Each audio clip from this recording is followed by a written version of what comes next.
ఢిల్లీలోని 10 జన్పథ్ దేశ రాజకీయాలకు కేంద్ర బిందువు అన్నట్టు నిన్నటి వరకు ఒకరిపై ఒకరు విమర్శలు చేసుకున్న ఇద్దరు వ్యక్తులు డిసెంబర్ చలి రాత్రిలో గంటల తరబడి ఏం చర్చించుకున్నారు? కింగ్ మేకర్ గా పేరున్న ప్రశాంత్ కిషోర్ మళ్ళీ కాంగ్రెస్ గూటికి చేరుతున్నారా, లేక ఇది కేవలం తుఫాను ముందు వచ్చే ప్రశాంతత మాత్రమేనా? అసలు 2025 బీహార్ ఫలితాల తర్వాత పీకే ప్లాన్ ఏంటి? ఈ వీడియోలో తెలుసుకుందాం. కథ ఇక్కడ మొదలవ్వదు. సరిగ్గా నెల రోజుల క్రితం బీహార్ అసెంబ్లీ ఎన్నికల ఫలితాల దగ్గర మొదలవుతుంది.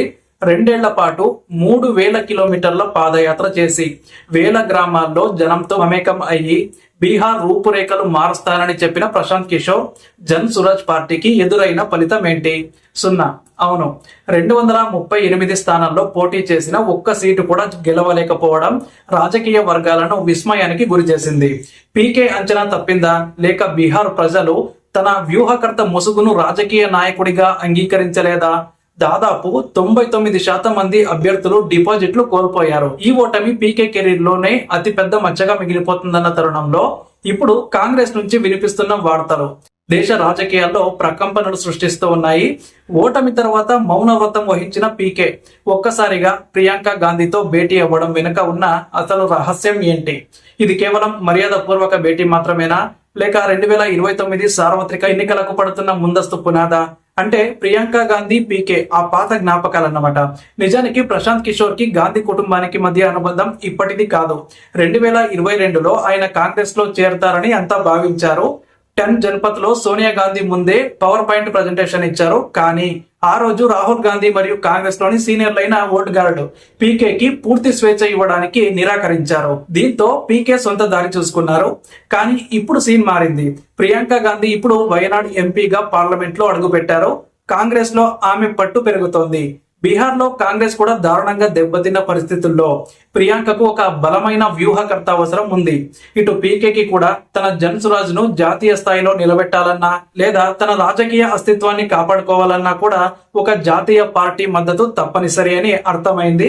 అందుకే ఈ భేటీ పాత గాయాలను మర్చిపోయి కొత్త పొత్తులకు సిద్ధమవుతున్న సూచనగా కనిపిస్తోంది. ఇక్కడే అసలైన ట్విస్ట్ ఉంది.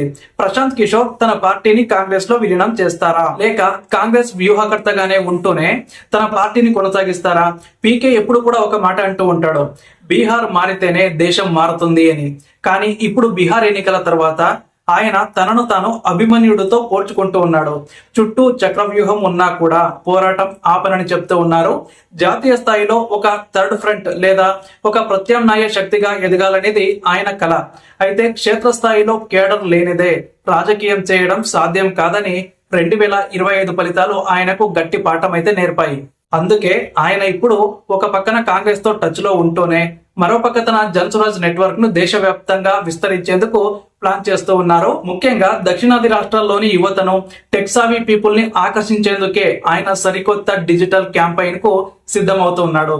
కానీ కాంగ్రెస్ లో అంతర్గత మంటలు అయితే పీకే రాకను కాంగ్రెస్ లోని అందరూ స్వాగతిస్తున్నారా అంటే సమాధానం నో అనే చెప్పాలి. రాహుల్ గాంధీకి పీకే స్టైల్ ఆఫ్ వర్కింగ్ నచ్చదని గతంలోనే స్పష్టమైంది. ఎందుకంటే పీకే ప్రతి విషయంలో కూడా తనదే పైచేయి కావాలని కోరుకుంటారు. కానీ కాంగ్రెస్ లాంటి 100 ఏళ్ల చరిత్ర ఉన్న పార్టీలో అంతర్గత ప్రజాస్వామ్యం, సీనియర్ల అభిప్రాయాలు ముఖ్యం. కానీ ఇప్పుడు ప్రియాంక గాంధీ చొరవ తీసుకుని పీకేని తీసుకొస్తే పార్టీలో గ్రూప్ రాజకీయాలు మళ్లీ మొదలయ్యే అవకాశం అయితే ఉంది.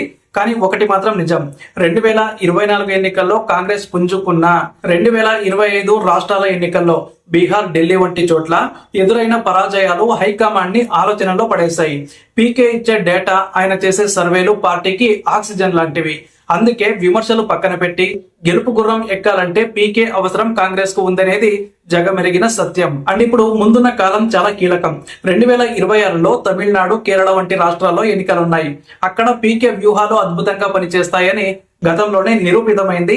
స్టాలిన్ ను సీఎం గా చేయడంలో ఆయన పాత్ర మరవలేనిది.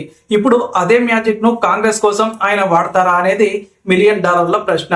ఒకవేళ పీకే కాంగ్రెస్ లో అధికారికంగా చేరకున్నా కూడా ఒక ఎక్స్టర్నల్ అడ్వైజర్ గా ప్రియాంక గాంధీ టీంలో కీలక పాత్ర పోషించే అవకాశాలు 100% కనిపిస్తూ ఉన్నాయి. అలాగే తన జన్ సురాజ్ సంస్థను ఒక థింక్ ట్యాంక్ లాగా మార్చి దాన్ని ఇండియా కూటమికి, INDIA అలయన్స్ కి వెన్నుముకగా నిలబెట్టాలనేది ఆయన మాస్టర్ ప్లాన్ కావచ్చు.